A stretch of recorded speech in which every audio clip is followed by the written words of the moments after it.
Eu sou Breno Altman, diretor editorial do site Opera Mundi.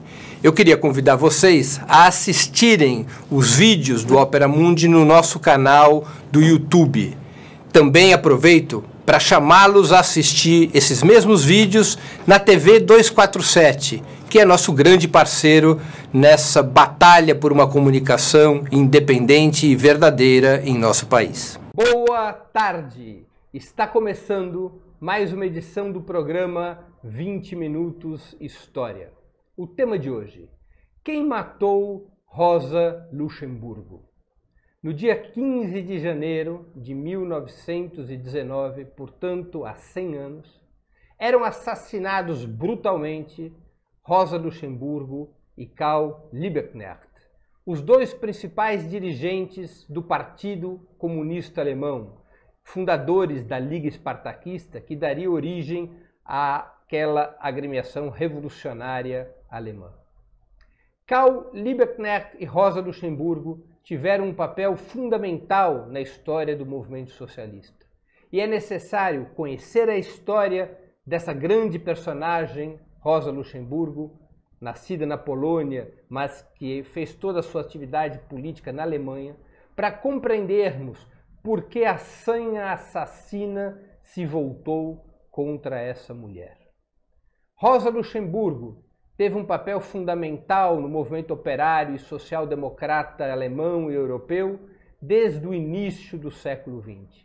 Escreveu muitos artigos, muitos ensaios, estudou temas relevantes do marxismo, da economia, da política, tinha uma produção própria de intensidade e amplitude inquestionáveis. Por muitos é considerada a principal dirigente revolucionária do século XX, a principal mulher a desempenhar um papel de direção revolucionária, socialista no século XX. Rosa Luxemburgo se destaca por ter se alinhado às posições contra a guerra quando se aproxima o primeiro grande confronto mundial.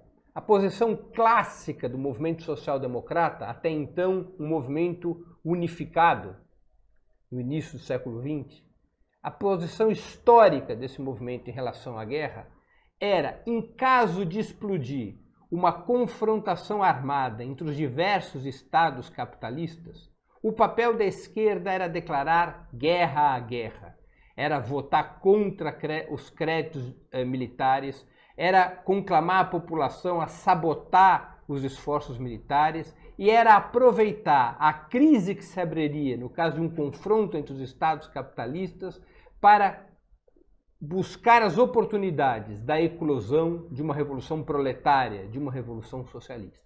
Essa era a posição que predominava na social-democracia europeia e, em especial, no SPD, no Partido Social Democrata Alemão, ao qual tanto Rosa Luxemburgo quanto Karl Liebknecht estavam inscritos. No entanto, na medida em que se aproximavam os acontecimentos que levariam à Primeira Guerra Mundial, eclodida em 1914, começa uma profunda divisão no movimento social-democrata. Um setor desse movimento majoritário, que comandava os principais partidos sociais-democratas da Europa, decide mudar a posição clássica da social-democracia. A posição passa a ser não mais a de guerra à guerra, mas de a pátria acima da classe, ou seja, que cabia aos partidos sociais-democratas, em primeiro lugar, defender os interesses nacionais e não os interesses dos trabalhadores, ainda que isso levasse a um conflito entre trabalhadores de diversas nacionalidades, uma vez que os soldados, evidentemente, eram convocados sempre entre os integrantes da classe trabalhadora. Pouco a pouco, as direções principais dos partidos sociais-democratas europeus se vinculavam menos aos interesses estratégicos da classe trabalhadora de seus países e mais em função dos objetivos das suas burguesias nacionais. E, portanto, isso levou a que um setor da social-democracia, setor majoritário, eu repito, assumisse uma política de favorecimento à estratégia belicista das suas respectivas burguesias nacionais. Isso levou, por exemplo, o Partido Social Democrata Alemão, em 1914, a votar favoravelmente aos créditos de guerra, o que permitiu ao Estado alemão desencadear sua participação na Primeira Guerra Mundial. Apenas Karl Liebknecht vota contra os créditos de guerra. Militante social-democrata, filho de um histórico militante, de um histórico dirigente da social-democracia alemã da época de Marx e Engels, Karl Liebknecht vota contra os créditos de guerra e se dirige ao povo para denunciar aquela votação pró-guerra da social-democracia como uma traição aos trabalhadores. Rosa Luxemburgo está alinhada às posições de Liebknecht na Alemanha. E quem comanda esse setor dissidente da social-democracia europeia é Vladimir Lenin, o principal dirigente revolucionário russo que iria dirigir a Revolução de Outubro de 1917 e que naquele momento era o principal comandante do Partido Bolchevique e certamente a figura mais influente na esquerda revolucionária que se contrapõe à social-democracia.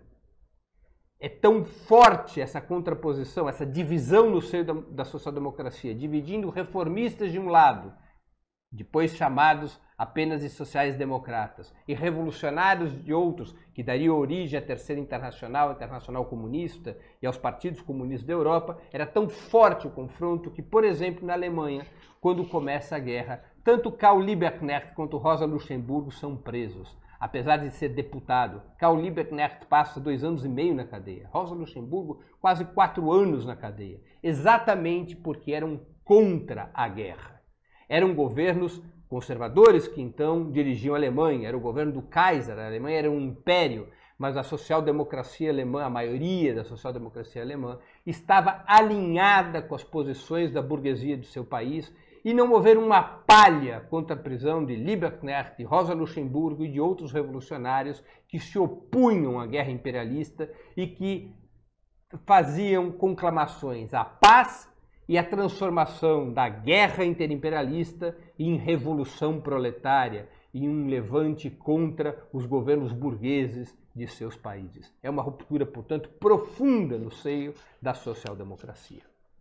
Quando acaba a Primeira Guerra Mundial, a Europa está profundamente influenciada por 2 fenômenos, entre outros. O principal desses fenômenos, a eclosão da Revolução Russa em 1917.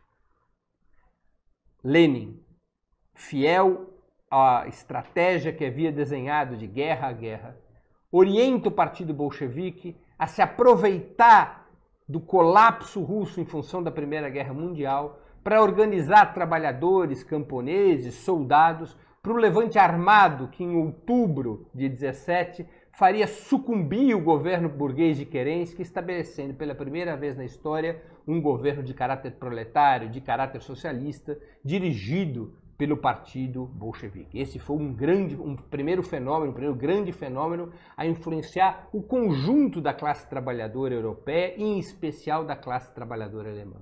O segundo fenômeno, a derrocada brutal do Império Alemão.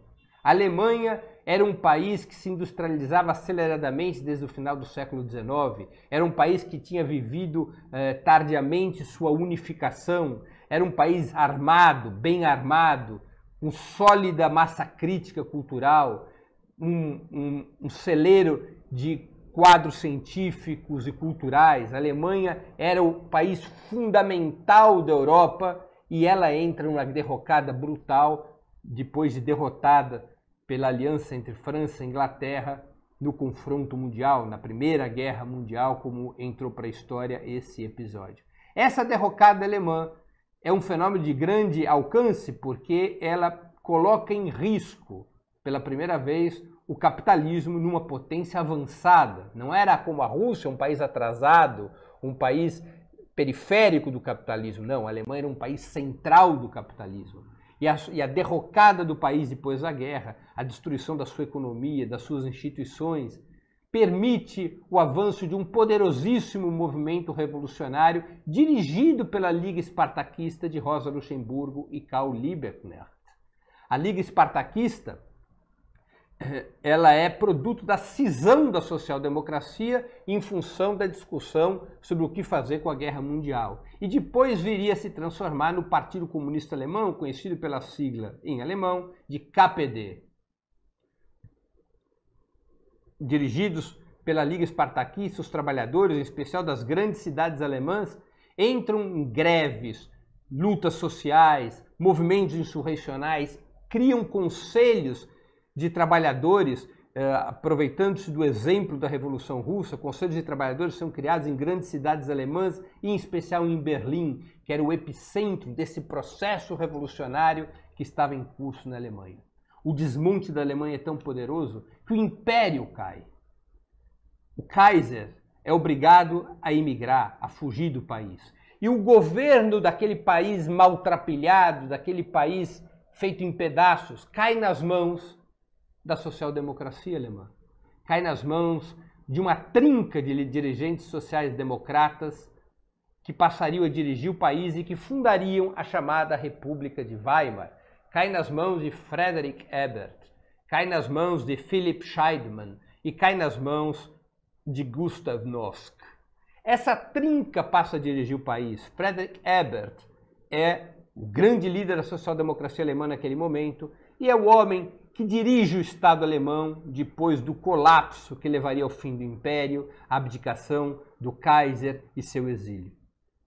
A social-democracia alemã, ao invés de buscar algum tipo de pacto com os trabalhadores insurgentes, ao invés de buscar transformar aquele momento histórico em uma situação que levasse à superação do capitalismo na Alemanha, não, a social-democracia faz ao contrário. A social-democracia se alia, mantém sua aliança com a burguesia alemã, aliança essa forjada durante a guerra, e a social-democracia assume como sua principal tarefa reprimir de forma sanguinária, se preciso fosse, o movimento dos trabalhadores, o movimento revolucionário, a Liga Espartaquista.